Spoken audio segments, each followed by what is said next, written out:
Welcome to this special edition of Inside Leduc. Our guest today is Tammy Haayema, running for the council of the City of Leduc municipal election. Please listen in as she talks about her passion for the community and the power that can come from building relationships.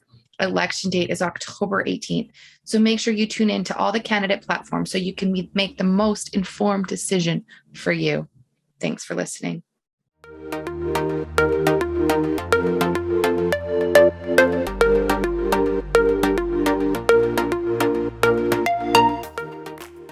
Hello, and welcome to this month's special edition of Inside Leduc.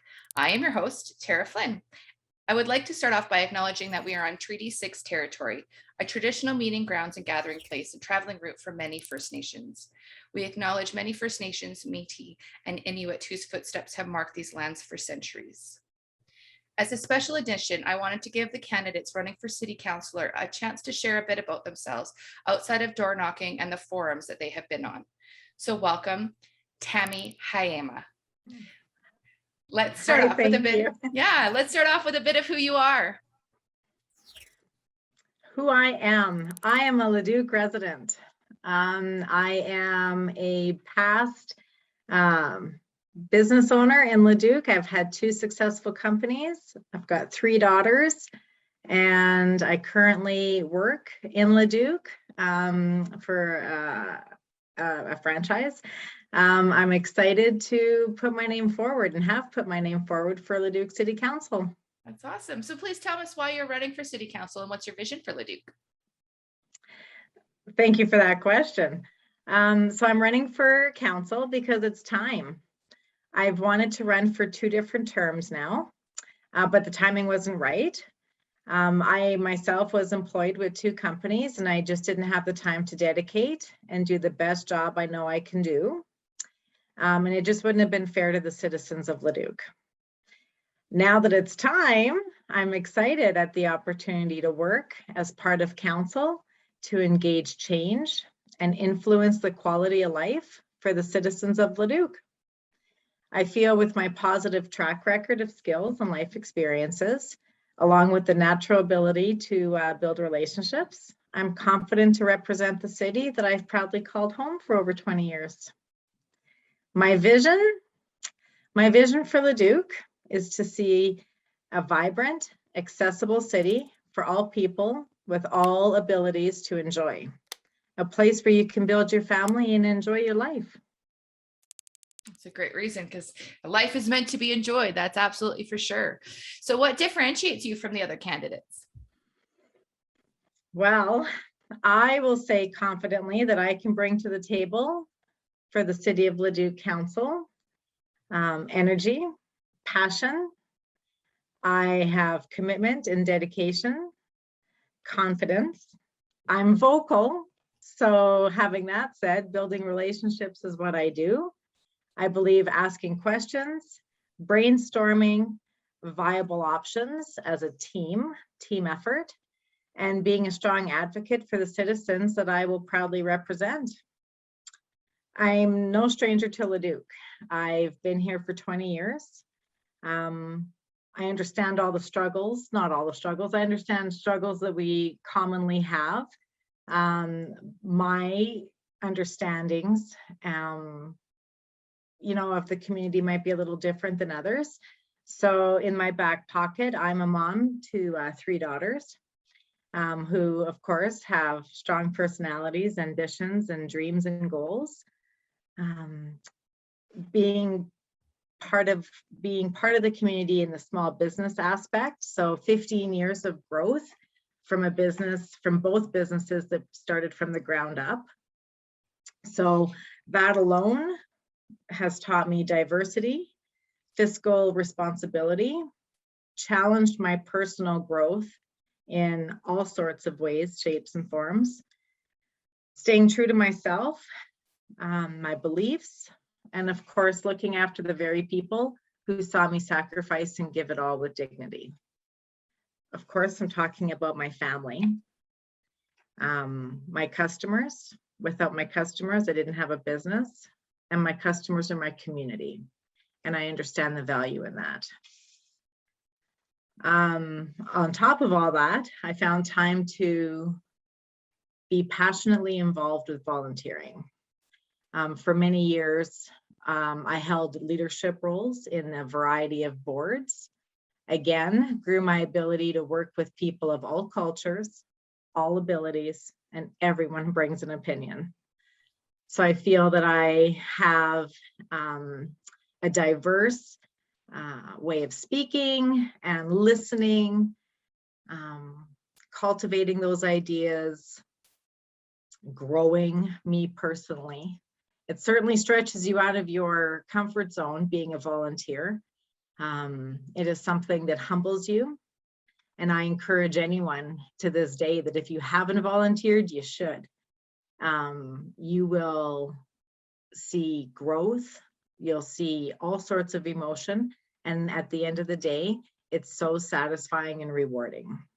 So I believe all of that I can bring to the table, and perhaps that makes me a little bit different than another member. Mm-hmm. Well, definitely working on council, you're definitely going to have lots of people come and approach you with lots of different opinions of what and their vision. So I can definitely see how that correlates for sure. Yeah. So what are your key priorities for your platform for running for candidate?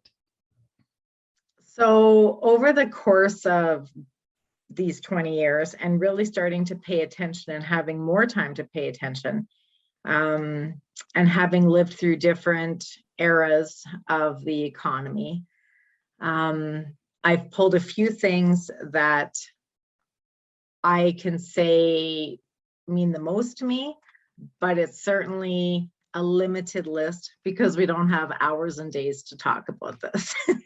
So I'm all about, as everyone knows, or anyone who visits Leduc knows, that we are small business orientated.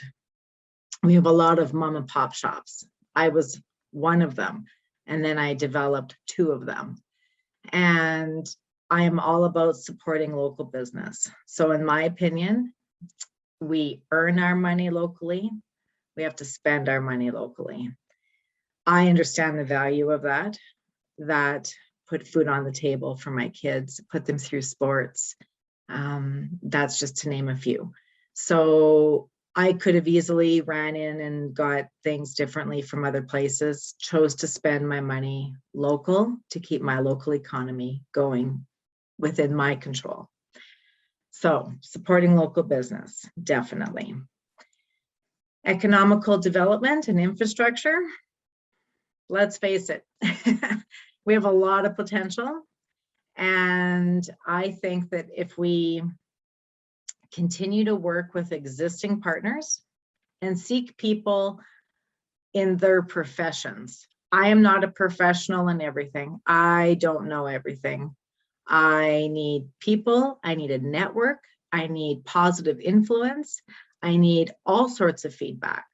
So I want to, and I look forward to having those conversations and building those relationships and not being afraid to ask questions. There's obviously a reason why things were done the way they were.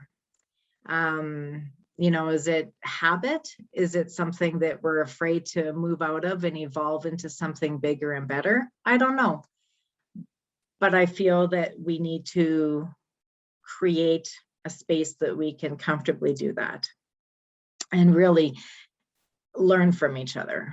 We need needs assessments and we need to be adaptable. So if we're only doing something because it's always worked, we don't necessarily need to reinvent the wheel, but we can tweak the wheel, in my opinion. This is another really big one for me, mental health. Let's face it, COVID.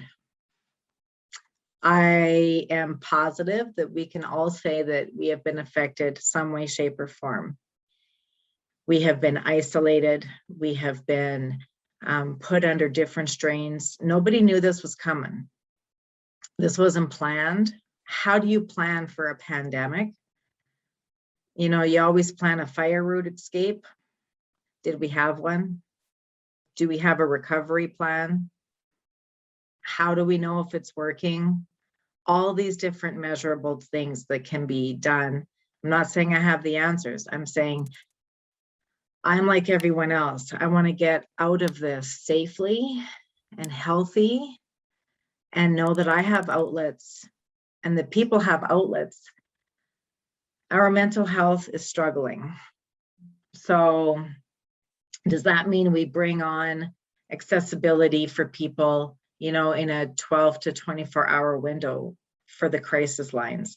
Do we have enough people that are trained to be able to accommodate these calls? How do we handle someone on the street, just being a citizen and seeing somebody in distress? And I'm not talking just COVID. Your neighbor's in a walker and they fall. What do you do? That is trauma. And I think we need to, I wish I had the magic wand and said that everyone's going to be okay. And I really want to believe that. But reality is that we're not okay. And we all struggle. So I really want to improve the access to the supports in an I need help right now time frame, instead of I've got an opening in 3 months and it's going to cost you X amount of dollars. And then we're going to, slowly facilitate things for you as a personal healing strategy for them. Yes, that's all good, but sometimes we don't have that critical care that we need immediately. I want to be able to keep all of our facilities affordable for the people who need physical activity to help with their mental health. Basketball courts, skating rinks, soccer fields, whatever that sporting outlet is, I think that's also important. It goes with yoga and stretching and walking paths. And yeah, there's a lot to go with mental health. It's not just sitting in front of a stranger spilling out everything you're feeling. I think we can all manage it differently, and we'll have different times in our life to manage it. Do we have the resources to offer it? Are we vulnerable enough to share what we need? And are we speaking to those people with open minds, privacy, dignity, and really adapting for them? Again, I could go on and talk about all sorts of things. The other thing that really strikes me is our taxpayer transparency. And I think people refer that to, the carbon copy paper. Well, if I type it once and just share it, it's going to be okay. No, I think taxpayer transparency has to do with communication, a big part of it. As I've learned, doing business and doing nonprofit positions and doing family and life, we all have different ways of communicating, and what works for one person may not work for the other. So we've got all sorts of streams. The pandemic taught us how to do Zoom, how to do videos, how to do some really tough decision making without being around the table of a boardroom. And it's taken us again out of our comfort zone. So let's utilize what we've learned out of this pandemic. Dare I say it, maybe not all as bad, that we, can agree to disagree through this kind of platform. So we've got social media, we've got a paper outlet, we've got websites, open forums, radio, live features, surveys. For goodness sakes, I'd even go door knocking again if it meant working with a community of neighbors that needed to bring something forward. And I'm no stranger to door knocking. All of Leduc, I have stepped on their steps. And let me tell you, there's a lot of steps in Leduc. Very good mental stress relief going up and down the stairs. So I think those are the things that are near and dear to my heart. Of course, there's many, many more, but I think that will come out and be utilized as I get on board with City Council. I'm excited for that. I think it's great. I think where we need growth, it's going to happen. So, yeah. Yeah, I really like about the critical care though, because mental health is one of those things that when you start spiraling and you're in that path of downward, that moment of critical, I need it right now is so key. And I think it'll tie very well into your communication, because if we do get it, how are you going to communicate that you have that critical care? How are we going to show the masses of Leduc that it's there and it's available for you to use? So like, I know a lot of people, and just in my discussions, are like, oh, I didn't know that was available, or I didn't know that was happening. You're just like, so that communication piece is very key. It's so important. And a lot of people, like, mental health is usually, well, it's surrounded by the stigma, right? It's a stigma. And I, for one, I am done with this stigma. And it's not just, within our workplace. It's not just within our neighborhoods, walking paths. It's in our school systems. It's in our Medicare. It's in our small businesses. It's everywhere. And I think it's very bold and vulnerable for people to reach out. So we just need to make it all that much better and healthier for people. It shouldn't be any different than going to the dentist for your teeth cleaning. It really shouldn't. At any stage in any life age that you're at, it shouldn't matter. There's so many opportunities, and I think that simply talking about it is really going to be beneficial, and using the outlets that we have is key. I agree. No, I agree. And I do hope as a silver lining to all of this, that it continually just breaks the stigma of mental health, because everybody's affected, right? Everybody's affected. Without a doubt. For sure. So if elected, what is your vision for creating healthy neighborhoods and communities? So this, to me, I have maybe a different spin on it. To me, this is the pretty part, and the part that I could, go on forever about. So for me, I'd answer this question like this. I'd like to see safe and fun spaces where people know their neighbors, where homeowners show pride in their properties, where everyone is welcomed and able to participate at their personal ability level. So I'm talking through playgrounds, walking paths, open fields, dog parks, etc. Where we are proud to call Leduc home, with our hospitality, our sportsmanship, with class and dignity. Leduc is simply beautiful, naturally, and we are equipped with opportunities to enhance it. So let's work with our partners, our neighborhood developers, our neighboring municipalities, and our citizens, because they're the ones will tell us what they want in their community. I think that there's just so much. Some people love the wraparound porch and the kids playing in the field, and the dogs running around, and kind of that show Cheers. Yes. Sometimes I want to be there. And I think it's important that brings our community closer, and it just holds us that much higher on the scale.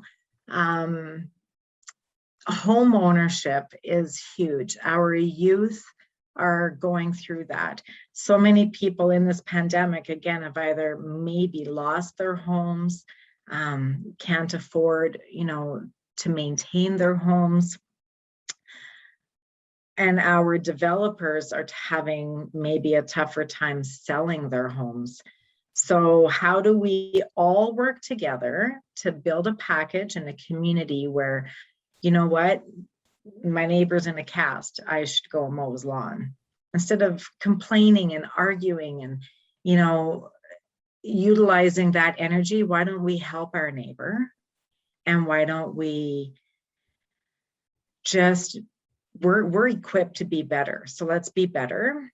Let's just make it fun for these kids that are growing up. We want them to stay here. So let's give them another reason to stay here. Let's give our homeowners another reason. They don't just buy their property for whatever. They have a value. So let's maintain that value, so that when they can sell or retire or whatever the case is, that they still choose to stay in Leduc, because there's another part of Leduc that they now get to experience at a different stage in their life with a different chapter and a new story. Yeah, I see a whole lot of good, and I see that we have a lot of greatness to offer. We have a lot of neighboring communities that come to Leduc for our facilities, for our economy, for our everything. So yeah, I think that's, you know, what I can bring to the table, and I see, and I hope that people will see a person who works in the community, who is proud, who has good days and bad days like everyone else. But at the end of the day, what fuels us? What keeps us going? I'm in customer service. I'm born and bred customer service. And this is another way for me to give back to my community as a public service, long-term. Absolutely. I can really see throughout everything that you're saying that it is very relationship driven, about your neighbors, about the community, about how we can help everyone. It's all through relationship and connection, which absolutely would stem from the quality of customer service that you've given in your nonprofit and in the businesses that you own. So it's really coming across the connection and the value in seeing your constituents, I guess they would be here. So it's really coming across. So thank you so very, very much for sharing this with us. Do you have any other parting words for our listeners? You know, I just encourage everyone to get out and practice their voting rights. It's so important. We've unfortunately had low turnouts. We, as in Leduc, 4 years ago, it was 23% of Leduc that went out to vote, who qualified to vote. The 4 years before that, it was 17%. I ask you, please exercise your civic duty, exercise your voice. Come on out. There's plenty of opportunities and places to go. COVID protocols are everywhere. Advanced voting starts today at the Civic Center from noon till 7 p.m. Very accommodating. In our local newspaper, you can find all the information, our City of Leduc website, the Elections Hub, all your information. I ask that when you're voting, you really decide, who do you connect with? Who do you believe has your back? Who's going to advocate for you? And it's okay for people to. I personally have a lot of growth and exciting development to continue with. And I ask that if you like me, you vote for me. So go to the polls, please, and vote for Tammy Haayema as your next Leduc City Councillor. Thank you. Awesome. Well, thank you so very much for coming on today's episode. It has been a very great pleasure to chat with you and get to know you better and to support your platform and helping share your voice to our residents here. And I really do hope that they listen and that they come out and vote, because yes, again, I think with municipal politics, it's one of those things where you actually get to see the results day in and day on of what your electorals are doing for you. So I hope everybody comes out and votes. And thank you so very much for joining us today. Thank you so much, Tara, for this this very one-on-one opportunity to let my hair down and show you who I am and show your viewers. So thanks very much. Thank you.